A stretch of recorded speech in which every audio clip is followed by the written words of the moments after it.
అందరికీ happy Christmas.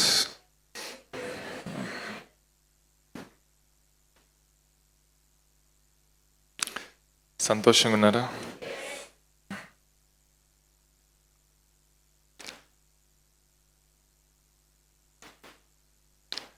జకర్య దేవుని సన్నిధానానికి వెళ్ళాడంట. అక్కడ దేవుని దగ్గర ధూపం వేసి వస్తా ఉన్నప్పుడు అక్కడ ఒక దేవదూత కనబడ్డాడంట. దేవదూత కనబడి మాట్లాడుతూ ఉన్నాడంట. సో ఒకరోజు మనం కూడా చర్చ్కి వచ్చినప్పుడు మేబీ అక్కడ వెళ్ళేటప్పుడు లేకపోతే మేబీ పక్కన దేవదూతలు కనబడతారని నమ్ముతున్నాను.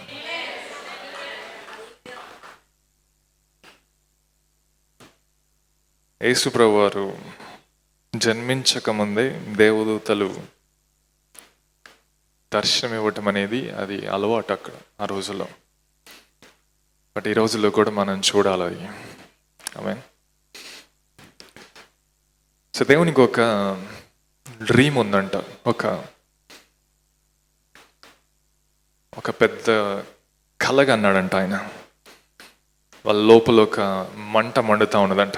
అదేంటంటే సో ఆ డ్రీమ్ని మనందరితో షేర్ చేసుకోవాలనుకున్నాడంట. ఆమేన్. సో అందుకే ఆయన డిసైడ్ అయ్యాడు. సో ఎవరు వెళ్తారు ఈ భూమి మీదకి, ఎవరు వెళ్ళి ఈ డ్రీమ్ని, డ్రీమ్ అంటే కరెక్ట్గా తెలుగులో కళ అయినా వాడొచ్చా? సరే, ఒక పెద్ద పిక్చర్ ఉంది ఆయన మైండ్లో, ఒక పెద్ద కళ ఉన్నది. దాన్ని వెళ్ళి భూమి మీద ఎవరు ఈ మనుషులతో పంచుకుంటారా అని దేవుడు ఆలోచించాడంట. సో అందుకని ఎవరు డిసైడ్ అయ్యారు వెళ్ళటానికి? సో కుమారుడు వెళ్ళి ఆ డ్రీమ్ని ఫుల్ఫిల్ చేయాలనుకున్నాడు. భూమి మీదకి వచ్చి ఆ కళని నెరవేర్చాలనుకున్నాడు. ఆ కళ ఏంటంటే మనందరినీ ఆయన యొక్క జీవంలో పాలు పంచుకునే వ్యక్తులుగా చేయాలని ఆయన యొక్క కళ. వాళ్ళలో ఉన్న లైఫ్, వాళ్ళలో ఉన్న డివైన్ లైఫ్ని మనందరం షేర్ చేసుకోవాలని ఆయన యొక్క డిజైర్ అన్నమాట. ఆమేన్.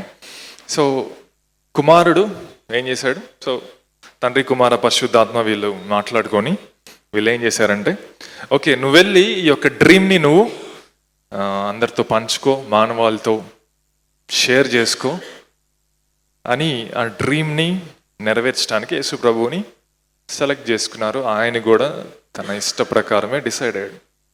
సో ఆ డ్రీమ్ ప్రాజెక్ట్ ఏంటంటే సృష్టి అనేటువంటి డ్రీమ్ ప్రాజెక్ట్.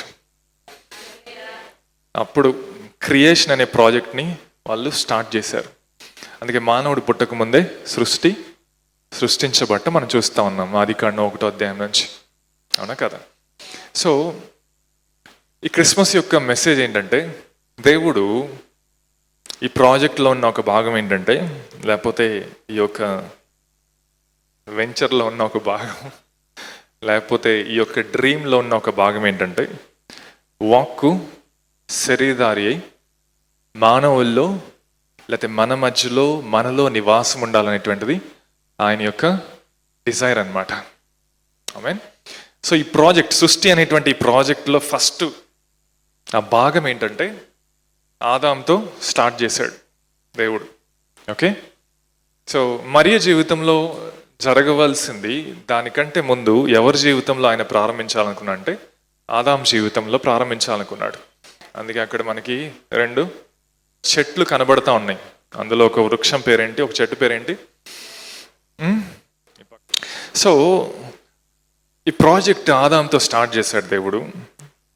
ఆదాంతో ప్రారంభించి ఆ క్రియేషన్లో ఉన్న ఫస్ట్ స్టెప్ ఎవరంటే, మొట్టమొదటి అడుగు ఎవరి దగ్గర వేశాడంటే ఆదాం దగ్గర కంటిన్యూ అవ్వలేదు కాబట్టి మరియ దగ్గర అక్కడ కంటిన్యూ చేస్తా ఉన్నాడు. అంటే యేసు ప్రభువు వారు మరియ జీవితం ద్వారా ఆయన భూమి మీదకి వస్తూ ఉన్నాడు. ఆమేన్. కానీ ఆదాం ఏం చేశాడు? ఈ ప్రాజెక్ట్లో కొంచెం ఫెయిల్ అయ్యాడు. ఆదాము చీకట్లోకి, అంధకారంలోకి ఆదాము వెళ్ళిపోయాడు. ఆమేన్.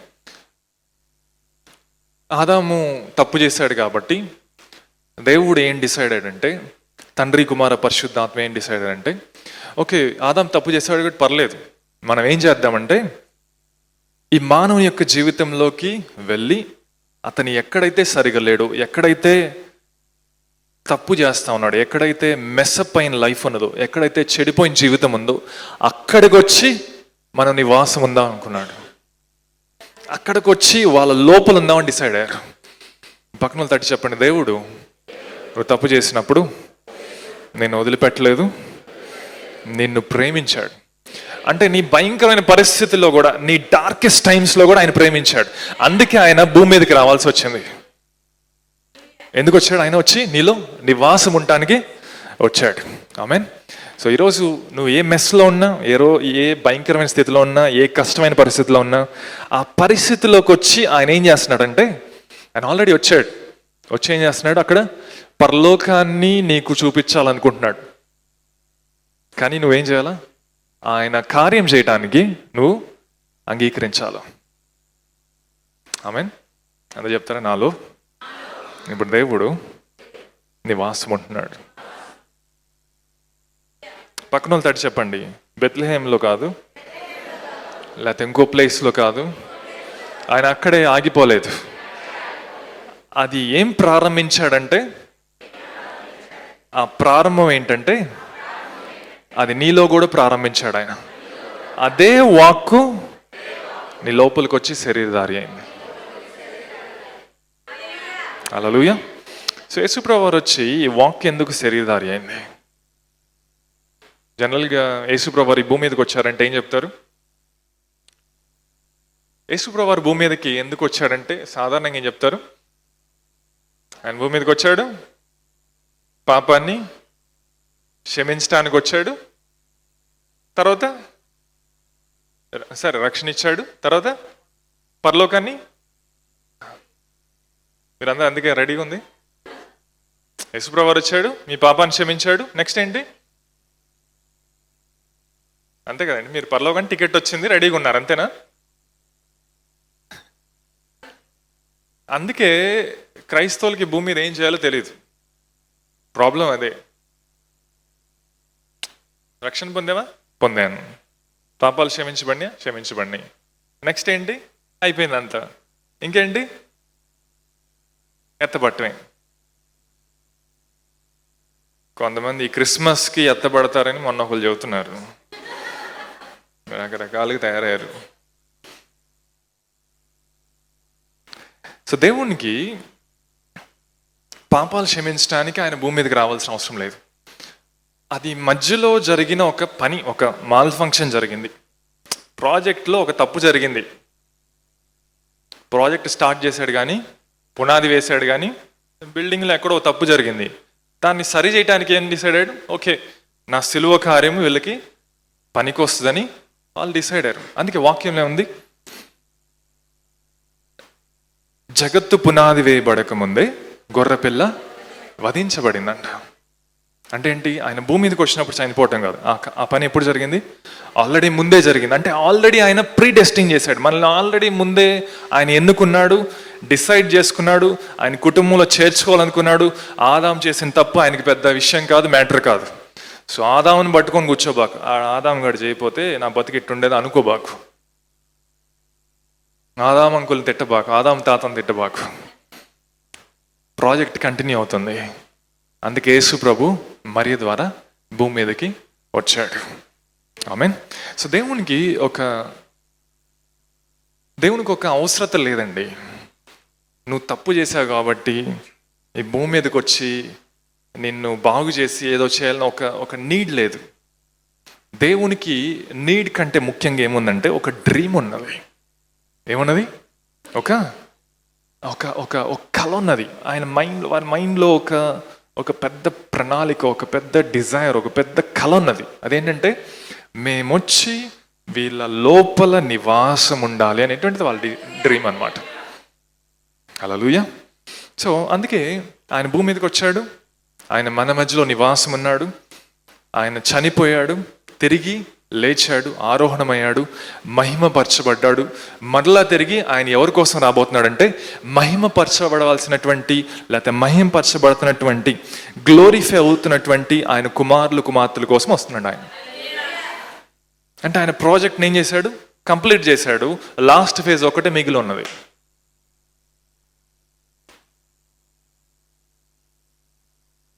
ప్రాజెక్ట్ రన్ అవుతుంది, ఆ ప్రాజెక్ట్ కంప్లీట్ అవ్వాల ఇంకా. ఆమేన్. ఆయన ఒక మాదిరి చూపించలేడు. ఆయన ఏం చేశాడు? మన మధ్యలోకి వచ్చాడు. అందుకే ఆయన జీవితాన్ని చూసినప్పుడు ఆయన అన్నీ చేస్తూ ఉన్నాడు. ప్రార్థన చేస్తూ ఉన్నాడు, కార్యాలు చేస్తూ ఉన్నాడు, అద్భుతాలు చేస్తూ ఉన్నాడు, మిరకిల్స్ చేస్తూ ఉన్నాడు, లేని వాటిని ఉన్నవాటిగా చేస్తూ ఉన్నాడు, శూన్యంలోంచి సమస్తాన్ని భూమి మీద కూడా సృష్టిస్తూ ఉన్నాడు.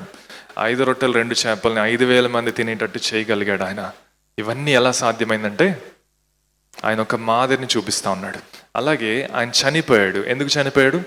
ఆ మరణాన్ని జయించటానికి, మరణపు ముళ్ళుని విరవటానికి ఆయన చనిపోయాడు. ఆ పనిని ముగించాడు. ఆయన సమాధిలో లేడు, ఆయన తిరిగి లేచాడు. ఆయన ఇప్పుడు మహింపరచబడ్డాడు. ఆ దేహంతో తండ్రి కుడి పార్శ్వమందు కూర్చున్నాడు. ఇప్పుడు అదే ప్రాజెక్ట్ కంప్లీట్ చేయమని మనకి చెల్లాడు. ఆయన మరలా వచ్చి ఏం చేస్తా అంటే ఆ ప్రాజెక్ట్ గురించి నిన్ను అడుగుతాడు. నీకంతా కట్టించాను, దీన్ని ఎక్స్పాండ్ చేయమని నీకు చెప్పెళ్ళాను, మరలా నేను వచ్చినప్పుడు నువ్వేం చేస్తావు? అది అయ్యో ప్రభా, నేను అలా అనుకోలేదు, పాపం క్షమించబడింది కదా, నేను పరలోకం వద్దామని డిసైడ్ అంటే పరలోకం రమ్మని నిన్నెవరు చెప్పారంటాడు. ఓకేనా? నాతో అన్నారు లేదా? సో దేవుడు ఒక నీడ్ లేదు అంతా చెప్తారా? పక్కన వాళ్ళని తట్టి చెప్పండి, ఒక అవసరత కోసం జీవించబాకండి, ఒక అవసరతను తీర్చుకోవడానికి జీవించబాకండి. ఆ దేవుని యొక్క డిజైర్ కాదు. సో చాలామంది వివాహం చేసుకుంటారు కదా, ప్రపంచం అంతా పెళ్ళి సరిగా మ్యారేజ్ అయిన వాళ్ళు ఎవరు సరిగా ఉండరు, ఈ స్టోరీస్ అని చెప్తున్నారు కదా. మరి నా బైబుల్ అయితే అట్లా ఏం లేదు. మరి ఫలించి అభివృద్ధి చెంది విస్తరించి వ్యాప్తి చెంది ఇంకా భూమి నిండించి మొత్తం చేయమంటున్నాడు ఆయన. అక్కడ నా బైబిల్ ఏం లేదు. ఆదాము అవ్వ తప్పు చేయడానికి స్టార్ట్ చేసింది, ఆదాము కూడా చేశాడు. తర్వాత ఇద్దరు గొడవాడుకొని విడిపోయారు. ఆదాము ఒక మూలకి వెళ్ళింది, ఏదైనా వనంలో అవ్వ ఒక మూలకి వెళ్ళింది. ఇవన్నీ లేవు కదా. అంటే ఇవన్నీ సో వివాహం చేసుకోవడానికి మనం ప్రతిసారి ఏం చేస్తున్నాం అంటే మన అవసరతను తీర్చుకోవడానికి వివాహం చేసుకున్నాం. అదేవిధంగా దేవుడు తన అవసరతను తీర్చుకోవడానికి భూమి మీద రాలా. ఆయన నిన్ను నన్ను ప్రేమిస్తున్నాడు కాబట్టి భూమి మీదకి వచ్చాడు. ఆ ప్రేమను తన సిలువలో కనబరుస్తున్నాడు. ఓకే, నువ్వు తప్పు చేసావో పర్లేదు, నా ప్రేమను సిలువలో కనబరుస్తున్నా. ఏంటంటే నిన్ను అంతవరకు ప్రేమిస్తున్నాను, నీ యొక్క మెస్లో కూడా, నీ యొక్క భయంకరమైన స్థితిలో కూడా నేను ప్రేమిస్తున్నాను, నీ కష్టకాలంలో కూడా నేను ప్రేమిస్తున్నాను, నువ్వు నా మీద ఉమ్మేస్తున్నా నేను ప్రేమిస్తున్నాను, ఎక్కడ ఎలాంటి స్థితిలో ఉన్నా నేను ప్రేమిస్తున్నాను. నిన్ను విడదీయటానికి ఛాన్స్ లేదు, నా నుంచి నువ్వు దూరం అవడానికి ఛాన్స్ లేదు. నిన్ను సిలువలో నిన్ను హత్తుకున్నా అని చెప్తున్నాడు ఆయన. హల్లెలూయా. నాతో అన్నా లేదా? ఒకసారి వాక్యం చూద్దామా? యోహాను సువార్త 1వ అధ్యాయం 14వ వచనం. And the word Christ became flesh, Amplified Classic, became flesh, human incarnate, and tabernacled, fixed his tent of flesh, lived a while among us, and we actually saw his glory, his honor, his majesty, such glory as an only begotten son receives from his father, full of grace, favor, loving kindness and truth. ఆ వాక్యము శరీరధారి అయి తండ్రి వలన కలిగిన అద్వితీయ కుమారుని మహిమ వలె మనము ఆయన మహిమను కనుగొంటిమి. ఆ వాక్యము నీ లోపల శరీరధారి అయినప్పుడంట నువ్వేం కనుగొంటావంట? మహిమను నీ జీవితంలో చూడటం స్టార్ట్ చేస్తూ ఉంటా. Amen. So word became flesh, dwelt among us, అంటే టాబర్నాకిల్డ్ అమాంగ్ us. ఆంప్లిఫైడ్లో క్లియర్గా ఉంది కదా. And tabernacled, fixed his tent of flesh, lived a while among us. అలా చెప్తారా? ఈ దేహంలో, ఈ ప్రతి భాగంలో క్రీస్తు నివసిస్తూ ఉన్నాడు. నీలో ఇప్పుడు ఎవరున్నారు? ఉన్నాడా? నీళ్ళు ఎవరున్నారు? సో మనం చాలాసార్లు ఈ విషయాలు వినుంటాం. ఏంటంటే పాత నిబంధన చూసినప్పుడు దేవుడు అప్పుడప్పుడు వచ్చి దర్శిస్తా మరలా వెళ్ళిపోతా ఉండేవాడు అనుకున్నాం. అంతేనా? కరెక్టే కదా? సరే, ఒక వాక్యం చూపిస్తా. 1 కొరింథీయులు 10వ అధ్యాయం 4వ వచనం. అందరూ ఆత్మ సంబంధమైన ఒకే పానీయమును పానం చేసిరి, ఏలయనగా తమ్మును వెంబడించిన ఆత్మ సంబంధమైన బండలోనిది తాగిరి. ఆ బండ ఇది ఎప్పుడు సంగతి అండి? ఇజ్రాయేలీలు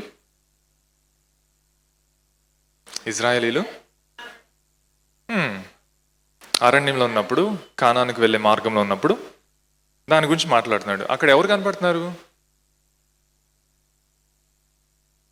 ఏలైనగా తమ్ముడు. సరే, ఒకసారి ఇంగ్లీష్లో వేస్తా. For the drawing of that spiritual rock that followed them and that rock was Christ. ఏమనుంది క్లియర్గా? క్రీస్తు వాళ్ళని వెంబడిస్తా ఉన్నాడంట. ఎప్పుడండి ఇది? ఎప్పుడిది చెప్పాలా? ఎప్పుడిది? యేసుప్రభువు వారు భూమి మీదకి రాకముందు కూడా అక్కడ ఏమనుంది? క్రీస్తు వాళ్ళని వెంబడిస్తా ఉన్నాడంట. వాళ్ళలో వచ్చి నివాసం ఉండలేదు, కానీ ఇంకా ఆయన ఏం చేస్తున్నాడు? వాళ్ళని వెంబడిస్తా ఉన్నాడు. అంటే వీళ్ళు అరణ్యంలో వెళ్తా ఉన్నప్పుడు అక్కడ ఎవరున్నారు? క్రీస్తు వెంబడిస్తా ఉన్నాడు. సో ఓల్డ్ టెస్ట్మెంట్ని డిఫరెంట్గా చాలామంది ట్రాన్స్లేట్ చేస్తారు, కానీ పౌలు యొక్క ఇన్కార్నేషన్ థియాలజీ ద్వారా మనం చూడాలంటే పౌలు ఒక నూతనమైన కోణాన్ని వాక్యంలో తీసుకొచ్చాడు. అదేంటంటే దేవుడు ఈ భూమి మీదకి నరవతారిగా అవతారం ఎత్తాడు అనేటువంటి ఒక అద్భుతమైన విషయాన్ని తీసుకొచ్చాడు. అంటే అందుకే పౌలు యొక్క ఎపిసిల్స్ అన్నిట్లో, పత్రికలన్నిట్లో మనం క్రీస్తులో ఏకమైనాము, మనం ఆయన కుటుంబంలో ఉన్నాము, మనం కుమారుని యొక్క రాజ్యంలోకి వచ్చాము, వెలుగు సంబంధమైన రాజ్యంలోంచి చీకటి సంబంధమైన రాజ్యంలోంచి వెలుగు సంబంధమైన రాజ్యంలోకి వచ్చాము, కుమారుని యొక్క రాజ్యంలోకి వచ్చాము, ఆయన కుటుంబంలో చేర్చబడ్డాము, ఆయనతో ఏకమయ్యాము. ఇవన్నీ ఎందుకు మాట్లాడుతున్నాడు తెలుసా? ఆయన అప్పుడప్పుడు వచ్చి వెళ్ళిపోయే దేవుడు కాదని చెప్తున్నాడు. అరణ్యంలో కూడా ఆయన వెంబడించాడంట వాళ్ళని. సరే, స్పిరిచువల్ రాక్ అందాం, కానీ ఆ రాక్ ఏమైందంట? ఇది ఆత్మ సంబంధంగా మాట్లాడుతున్నాడు, క్రీస్తు పోలిగ్గా అని ఈ బైబిల్లో ఉందా? ఏమనుంది అక్కడ? మళ్ళీ ఒకసారి చదువుదామా? అందరూ ఆత్మ సంబంధమైన ఒకే పానీయమును పానం చేసిరి, ఏలయనగా తమ్మును వెంబడించిన ఆత్మ సంబంధమైన బండలోంది త్రాగిరి. ఆ బండ క్రీస్తే. సో మనం దేవుడు అప్పుడప్పుడు దర్శిస్తాడు అని అనుకుంటే మనం ఇంకా ఖాళీగా ఉన్నామని అర్థం. కానీ పౌలు ఒక అద్భుతమైన ప్రత్యక్షతను సంఘానికి తీసుకొచ్చాడు. ఏంటంటే క్రీస్తు అప్పుడప్పుడు కొన్ని సమయాలు దర్శించి వెళ్ళే క్రీస్తు కాదు, దేవుడు కాదు. ఆయన నీలో ఉన్నాడు, నీలో వచ్చి నివాసం ఉంటున్నాడు. నువ్వు ఆ స్పృహ కలిగి జీవించినప్పుడు నీకు ఆ విజిటేషన్ జరుగుతాయి, ఆత్మీయ నేత్రాలు నీలోనే తెరవబడతాయి, నువ్వు చూడటం స్టార్ట్ చేస్తావు, క్రీస్తు యొక్క మహిమైశ్వర్యాన్ని అనుభవించడం స్టార్ట్ చేస్తావు. ఈ భూమి మీద తద్వారా నువ్వు మహిమ శరీరాన్ని కలిగి జీవించగలుగుతావు అని చెప్తున్నాడు. సో క్రీస్తు ఏమవుతున్నాడు? పాత నిబంధనలో కూడా చెప్పండి, క్రీస్తు ఏమవుతున్నాడు? పాత నిబంధనలో కూడా వెంబడిస్తా ఉన్నాడు. ఆమేన్. సో నువ్వేం చేయాలా? నీకు కష్టమైన పరిస్థితిలో, నీకు ఇబ్బందిగా ఉన్న పరిస్థితిలో ఈ క్రీస్తుని నువ్వు కనుగొనటం ప్రారంభించినప్పుడు, ఈ రాక్ని, ఈ బండని నువ్వు కనుగొనటం ప్రారంభించినప్పుడు నువ్వేం చేస్తావంటే నువ్వు ఆయన యొక్క సంతోషాన్ని, ఆయన యొక్క ఆనందాన్ని, ఆయన ఇచ్చే విడుదలని నువ్వు అనుభవించగలుగుతావు. హల్లెలూయా. సో పౌలు ఈ యొక్క యేసు ప్రభువారి భూమి మీద అవతారం ఎత్తాడనేటువంటి విషయాన్ని ఇంకా చాలా కోణాల్లోకి తీసుకెళ్ళాడు. మీరు ఎప్పుడైనా ఈ వాక్యం చదివారా? మత్తయి సువార్త 25వ అధ్యాయం 37.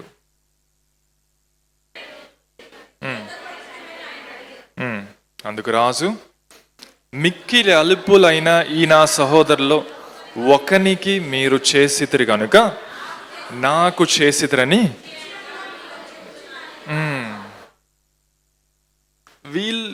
ఇట్లాంటి వాళ్ళల్లో ఒక్కళ్ళకైనా నువ్వేమైనా చేస్తే ఎవరికి చేసినట్టంట?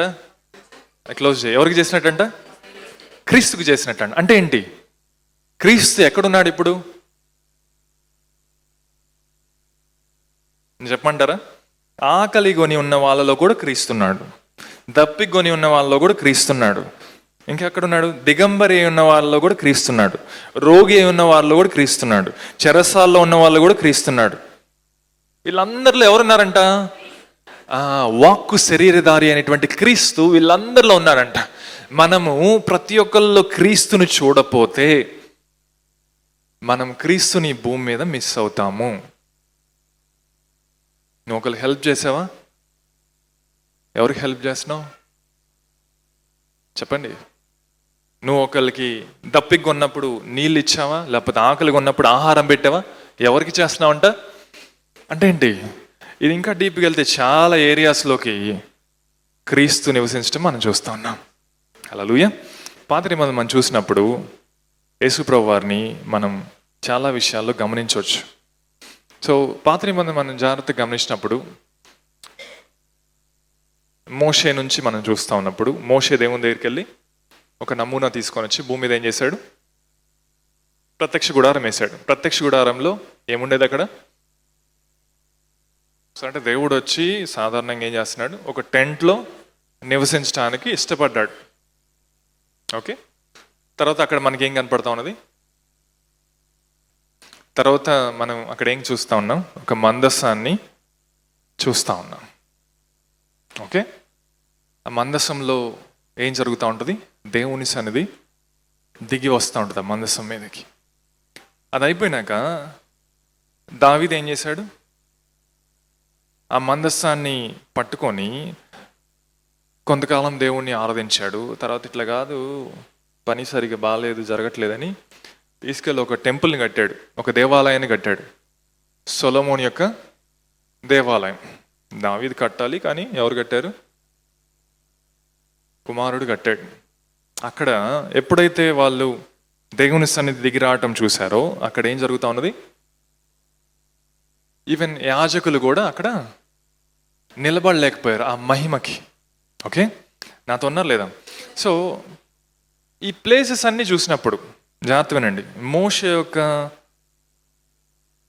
టెంట్ని చూసినప్పుడు, లేకపోతే మోషే యొక్క గుడారాన్ని చూసినప్పుడు, మందసాన్ని చూసినప్పుడు, లేకపోతే దావీదు కట్టవలసినటువంటి ముగించబడినటువంటి సొలొమోను ముగించినటువంటి ఆ యొక్క దేవాలయం చూసినప్పుడు, వీటన్నిటిని చూసినప్పుడు దేవుడు ఎలా ఫీల్ అయ్యాడంటే ఒక రెంటెడ్ హౌస్లో ఉన్నట్టు ఫీల్ అయ్యాడు. ప్రతిసారి దేవుని గురించి మాట్లాడినప్పుడు ఆయన ఆధార్ కార్డులో అడ్రస్ ఏముందంటే temporary address, temporary address, temporary address అని కనపడతా ఉంది. మోషే గురించి మాట్లాడినప్పుడు అక్కడ ఏం కనపడతా ఉంది? Temporary address. Temporary address, care of tabernacle in the wilderness. అరణ్యంలో ఒక గుడారంలో ఉన్నటువంటి దేవుడు అడ్రస్ ఎక్కడుంది? అక్కడ ఉంది. తర్వాత ఎక్కడుంది? కేర్ ఆఫ్ మందసం. తర్వాత ఎక్కడుంది? కేర్ ఆఫ్ సొలొమోను యొక్క ఆలయం. సో దేవుడు డిసైడ్ అయ్యాడు, ఈ టెంపరీ అడ్రస్లు కాదు, మనకి ఏదో ఒకటి పర్మనెంట్గా ఉండాలి, మన ఆధార్ కార్డు మార్చాలి అని దేవుడు డిసైడ్ అయ్యాడు. కాబట్టి ఏం డిసైడ్ అయ్యాడు? ఆయన పర్మనెంట్ అడ్రస్ ఏం చేశాడంటే నీ లోపలికి వచ్చి నివాసం ఉండి, నీ లైఫ్లో వచ్చి నివాసం ఉండి, నీ బాడీలో వచ్చి నివాసం ఉండి ఆయన పర్మనెంట్ అడ్రస్ని రాసుకున్నాడు. సో ఇప్పుడు దేవుడు ఎక్కడ ఉంటాడు అని అడిగితే ఏం చెప్పాలా? నాలో ఉన్నాడు, పర్మనెంట్ అడ్రస్ నాకు పేరు మీద రాసుకున్నాడు అని చెప్పాలి. అందుకే దేవుడి నుంచి నువ్వు దూరం అవటానికి లేదు. ఎక్కడున్నాడు ఇప్పుడు? వాక్కు శరీరధారి అయింది. హల్లెలూయా.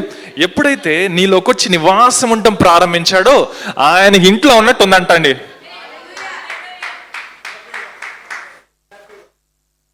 హోమ్లో ఉన్నట్టు, తన ఓన్ హౌస్లో ఉన్నట్టు ఫీల్ అవడం స్టార్ట్ అయ్యాడంట. అందుకే ఇప్పుడు ఎవరున్నారు నీ లోపల? ఆ క్రీస్తుకి నువ్వు ఆ కాన్షియస్నెస్లోకి వచ్చినప్పుడు, అవేర్నెస్లోకి వచ్చినప్పుడు నాలో క్రీస్తు నివాసం ఉన్నాడు.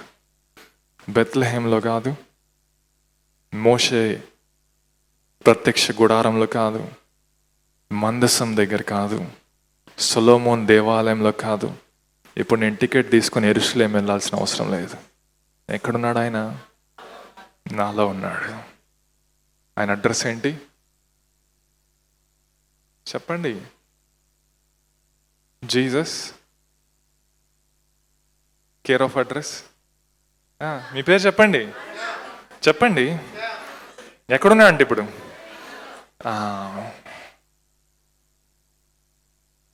నీ లోపల ఉన్నాడు ఈరోజు ఆయన. హల్లెలూయా.